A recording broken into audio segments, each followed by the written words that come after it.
Hello everyone, this is the solar powered phone slash battery charger. It has a solar tracking component allowing it to rotate to wherever the most sunlight is present.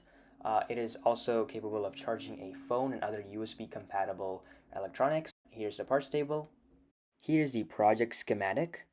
Here's the entire thing unraveled. The solar panels are connected to a TP4056 lithium battery charger board. The TP4056 board has its light on, meaning solar energy is being converted to electrical and that the battery is charging. It charges the battery through constant current slash constant voltage charging. Initially, the charger provides a constant current to the battery, typically until the battery reaches a predetermined voltage level. During this phase, the current remains constant, allowing the battery to charge rapidly. The charger transitions into the constant voltage mode once the battery voltage reaches the predetermined level. In this phase, the charger maintains a constant voltage across the battery terminals. The current gradually decreases as the battery charges, and eventually it reaches a very low level, indicating that the battery is fully charged. It is also connected to a switch, which controls the rest of the circuitry, and while the switch is off, it only charges the battery. If it's on, the 5-volt 1 amp step-up boost converter is on, so you can charge your phone and other electronics that use a USB port, and it also provides power for Arduino, which plays a role in the solar tracking component.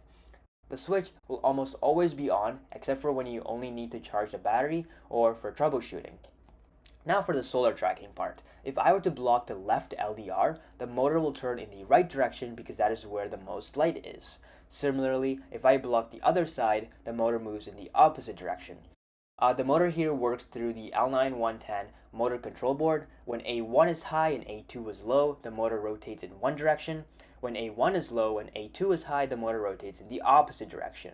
When both A1 and A2 are high or low, the motor is in a braking state. And it's the same with B1 and B2. The more voltage you send to the motor, the faster it turns to that side. Thus, you can use PWM signals to vary the average voltage applied to the motor, thereby controlling its speed. Now, keeping all this in mind, let's look at the code.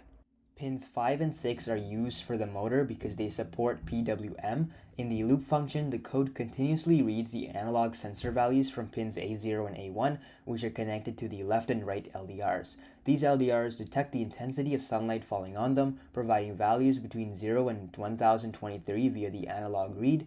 Then the code compares the sensor readings to determine the necessary adjustment for the solar tracker's position. It calculates the difference between the readings from the left and right sensors and compares it with a predefined deadband value, which is in our case 80, which acts as a tolerance range for considering the sensor readings similar. If it detects more on, say, the left side, it would move to that side by applying power to the left motor pin using analog right, and vice versa. If both light levels are within the deadband, both motor pins are grounded to maintain the tracker's current position. The power level for motor control is set to 200 because the sun moves pretty slowly across the sky, so it doesn't have to be too fast. And that's how the code works. Thanks for watching.